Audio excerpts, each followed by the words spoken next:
You have routinely argued that you've been oblivious and disengaged in this operation, and I buy that to a large extent. I'm not sure. But we have a dead Border Patrol agent in Agent Terry. We have 2,000 missing guns. We have 200 deaths in Mexico. We had dead government officials in Mexico. We have a Mexican helicopter with troops in it that shot, 3 of which are wounded back in May of this year. We have 50-plus members of Congress calling for your resignation over this, and you've never spoken to any one of these people about this operation.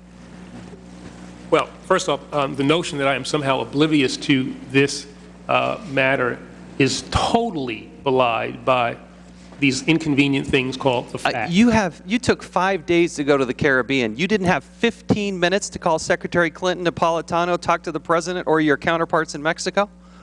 Understand something. With regard to Secretary Napolitano,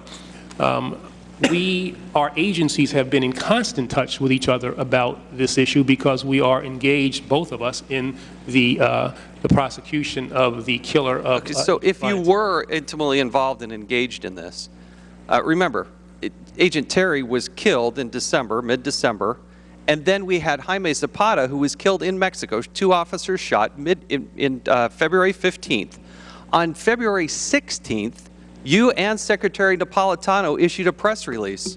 It's titled, Secretary Napolitano and Attorney General Holder form a joint task force to assist Mexico's investigation into yesterday's shooting of 2 ICE agents in Mexico. At the very beginning of this press release, Secretary of Homeland Security Janet Napolitano and Attorney General Eric Holder today met to discuss this issue.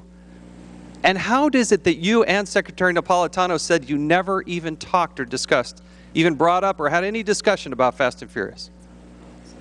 The press release that you talk about is not a Fast and Furious matter. But so and understand, you have to understand something, the way Washington works here, okay?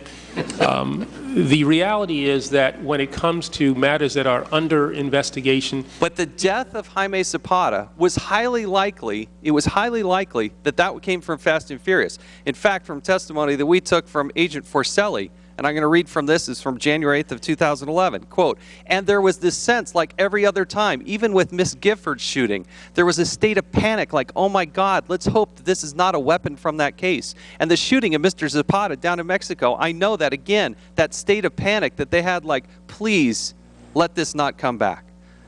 So the agents on the ground were so concerned that this is going to happen. You and Secretary Napolitano have a discussion, and there's no discussion about even the possibility of Fast and Furious?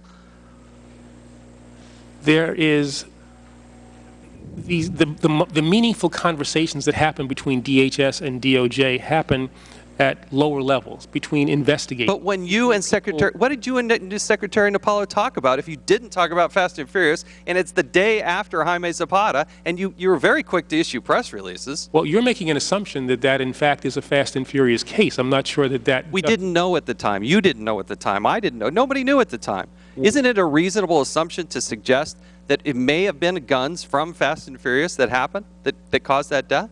Given the fact that there are, over the course of the last 5 years, 64,000 weapons that have gone from the United States to Mexico. I have a hard time believing, Mr. Attorney General, with all due respect, my time is short.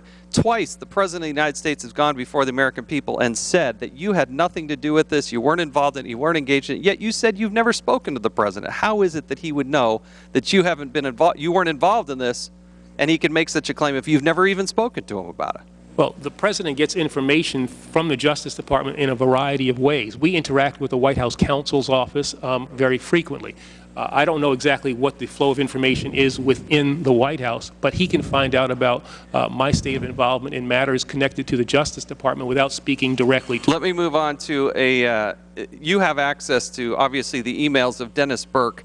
On Wednesday, November 24th, 2010, he sent an email. It said, quote, some of the weapons bought by these clowns in Arizona have been directly traced to murders of elected officials in Mexico by the cartels. So Katie, bar the door when we unveil this baby, end quote.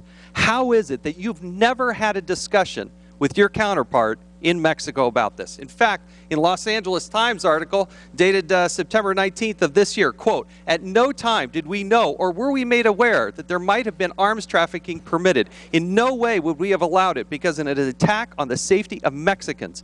It goes on in the article, actually the paragraph before, and to this date, she said, U.S. officials have not briefed her on the operation gone awry, nor have they apologized. What is unacceptable is that you and everybody in your organization, according to you at the higher-ups, know about this investigation. You don't have 15 minutes to pick up the phone, and we have still never talked to these people in order to solve this problem, because as you say, it's going to go on for some time.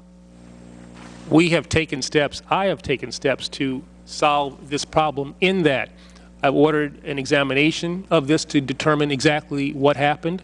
I have issued directives that this should never happen again. We have put in place measures at ATF so that this kind of thing won't happen again. What Todd Jones has done with regard to the reforms that he has put in place, I think, are going to be extremely effective. And I've made personnel changes with regard to...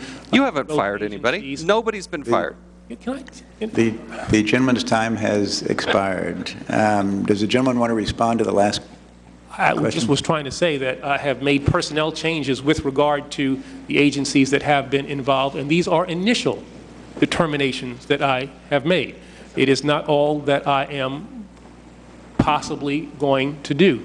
There is an impatience here, and in some ways I understand it, but the reality is that you have to do these things on the basis of evidence, on the basis of findings that are factually grounded, and when I am in that position, I will take the appropriate action. But I want to assure you and the American people that people will be held accountable for the mistakes that were made in Fast and Furious.